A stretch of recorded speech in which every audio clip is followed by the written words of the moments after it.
Hey guys, welcome back to another yours truly, me, instead of Brad, but I only got one Wednesday left and then I am off to Springfield. I don't like school, but I got a year and a half left, so that's good. I'm gonna read to you guys 1 Corinthians 10, 12 through 13, which says, "Wherefore let him that thinketh he standeth take heed lest he fall. There hath no temptation taken you, but such as is common to man. But God is faithful, who will not suffer you to be tempted above that ye are able, but will with the temptation also make a way to escape, that ye may be able to bear it." I don't know why, but I just always like starting off with a verse that just starts with the whole lesson, just kind of like talks about the whole lesson as a whole. Today we're actually going to be doing the last chapter of the Goliath Must Fall series. Ignore that Mountain Dew. I'm going to get to it in just a second for you guys. I don't know if you guys can see it or not, but that's all right. So I'm just going to start off with this poll that was from last year into this year. This is like from November 2019 to like March 2020, somewhere in there. And this is mostly on smartphones for both teens and adults. On average, smartphone owners unlock their phones at least 150 times a day, meaning they hit the button and they slide up, they press the button, whatever works. It's open. They do that at least 150 times a day. Each person does that. Over 50% of smartphone owners never switch off their phone, meaning they always keep it on. They never hit the restart, nothing like that. Me, for instance, I don't turn it off. I mean, I just hit the button and it's off just because. 71% of smartphone owners sleep with or next to their mobile phones on a typical night. Personally, I think this is a little bit higher than 71%. This is basically meaning like, man, you're just laying in bed, you're on your phone, or like, I just can't get off my phone, and you fall asleep while you're still on your phone. There are a lot of college students that I know of that if like I knock on their door or I open their door just to wake them up to get to class, I see their phone on their face as they are sleeping. Like, that's just insane. I don't understand how some of you guys do that.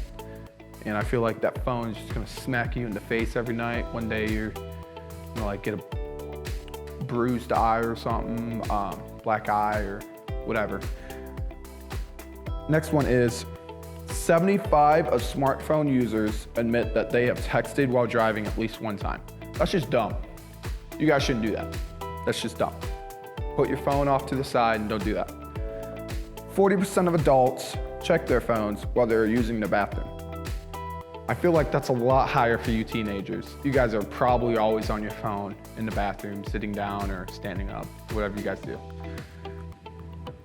12% of adults use their smartphones in the shower. Why would you have your phone in the shower?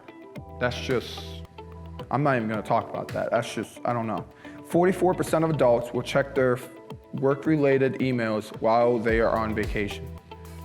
The average smartphone user checks their phone 63 times a day. That's just saying you look at it and you see if there's maybe notifications or anything like that. According to data collected in 2019, 86% of smartphone users will check their device while in a conversation with friends and family. 86%. That's really showing that a lot of you people have a really hard time communicating with people face to face. Like a lot of you guys, which like that is a huge issue, especially when you're about to like go apply for a job or you want to go to college somewhere and you got to like talk to your professor and stuff. You guys cannot be on your phones just looking down like, yeah, I understand what you're saying and texting someone. No, you can't do that. You guys got to have face-to-face. Like that needs to be a whole lot lower than what it is right now. Constant interruptions by alerts and notifications can contribute to ADD. That's actually true. 84% of working adults in the US use their personal phones during working hours. I mean, I guess depending on where you work at, you can do that, but for the most part, you guys shouldn't have your phones out while you're working. I mean, unless if you need it for something that's reasonable. These phones is just one example of an addiction that can be in our lives. That's just one example. Every time we hear that buzz or that ring, ring, ring, or the ding, everybody, they're like, oh shoot.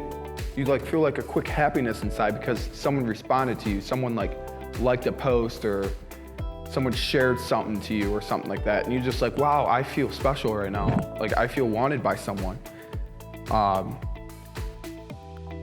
That is our brains hitting us with happiness. Our brains also hit us with happiness with stuff like nicotine, alcohol, shopping, overeating, porn, or just having the approval of other people. All those stuff, that just gives us happiness in our head. And this week, we're just gonna talk about how to find a way out of addiction. Just one way, one simple way. For me right now, this is my addiction right here. Some good old Mountain Dew. I need to stop drinking Mountain Dew. That is just terrible for me. And when I get off to college, I'm gonna probably be wasting a lot of money on Mountain Dew when I should probably be drinking water to help lose weight. But anyways, guys, I want you guys to read 1 Samuel 17, 38 through 50, and I'll get back to you in just a second. All right, guys, thank you for reading 1 Samuel 17, 38 through 50. If you guys didn't read it, pause it, go back to it, read it, and then watch the rest of this. But we're gonna skip 38 and 39 just for a second. I'll get back to that one later, so don't worry, I didn't forget. But in 40, it is talking about David. He grabbed his staff. He's got his 5 smooth stone, meaning it is smooth. Like there's no sharp edges, nothing like that. I know you guys have heard this story a lot, but I'm gonna kind of like put a twist to it, kinda, not really. The main point is not gonna be David defeating Goliath. It's gonna be something else. But anyways, 41 through 44, we see that David is walking down to the valley, and as Goliath is walking down, he's getting closer and closer to David. And personally, I just think this is kind of funny because Goliath sees David, he is glowing. He looks very, very healthy. And the biggest part is, and I love how the Bible says this, it says that Goliath saw David as handsome. I think that's hilarious. Goliath, big, strong man, defeats everybody in his way, has never had an issue. And he looks at David, he's like, man, that man's better looking than me. And man, I'm getting kind of jealous of that. And so what Goliath says is that he is threatening him. He's like, I'm gonna kill you. I'm gonna tear you apart. I'm gonna feed you to the wild animals. That's what I'm gonna do to you. And I just thought that's really, really funny how they say this in the Bible, that David looked handsome in the eyes of Goliath, meaning that Goliath is just jealous because he's just not as good looking as him. We go into verses 45 through 47. We see that David, he gives the perfect response to Goliath after he's like, hey, I'm gonna kill you, I'm gonna rip you apart. David says, yeah, you got your sword, you got your spear, you got your javelin. Good for you, dude. Like, congrats. But I have a God that's gonna kill you. And when he kills you, I'm gonna cut your head off. And once you're dead, I'm gonna feed you to the animals, all right? Same animals that you just said that you're gonna feed me to, I'm actually gonna feed you to them because they look a whole lot hungrier and you're a bit bigger, so I think they'd rather eat you than me. By the time the battle is over, David also says this: once I defeat you, everyone will know that there was a God in Israel. Everyone that will know that our God is better than your God. Our God is stronger. And the only reason why our God is stronger is because our God is real, your God is not. We go into verses 48 through 50. We see, I kind of like this as well. We see that David, he's got small feet, like small legs, because he's shorter, meaning he has to take more steps to get to places. As in Goliath, he's like way up there, so he takes less steps to get places. And I kind of like how it says this because it just gives you another visualization of how big Goliath is compared to David. Goliath, he is just walking down to the valley. And it says that David, he has to start running down to the valley because Goliath is actually all the way up to the line already, and David needs to hurry up. And as David is running, he is grabbing the stones out of his pouch, putting it in a slingshot, and he's getting ready. And once he has it in his slingshot, whips it around, smacks him right in the forehead, and instead of the usual people falling backwards, he actually falls forward, flat on his face. That's gotta be an ugly face after that thing hit the ground. Without the stones, instead of grabbing his sword, without that, I don't think David would have won. I don't think that, because God wanted David to use a stone, so he grabbed a stone. David defeated Goliath, and that was the end of that. We're gonna go back to verses 38 and 39, which this is kind of where I wanna keep most of it at. This is right before the battle. They're in the tent. King Saul gives David his own armor. He gives him a helmet as well, and he gives him a sword. And he's like, David, try this all on. And so David tries it on, and he starts walking around. He's like, man, this does not feel right. And I don't think it's because David has never worn like armor before, or like has held a sword or had a helmet on before. I don't think that's the case. I think that Saul was trying to hide David, try to hide his face, try to hide his youth, try to just hide like how small he was, his stature and everything. And I don't think David liked that at all, because David didn't want to use fancy armor, a fancy sword, or a helmet or anything. And whenever he defeats Goliath, he's like, hey, because of this sword, I killed Goliath. Because of this armor, Goliath couldn't pierce me. No, that's not what David wanted. David was never used to wearing armor. David, in the past, he defeated animals to protect his sheep. He defeated beasts. He did whatever he can to protect his sheep.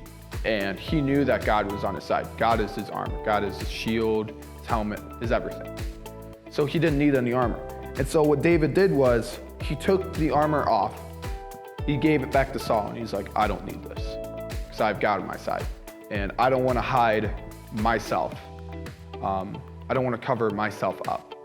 I want people to see who I am for me, because I know God's on my side.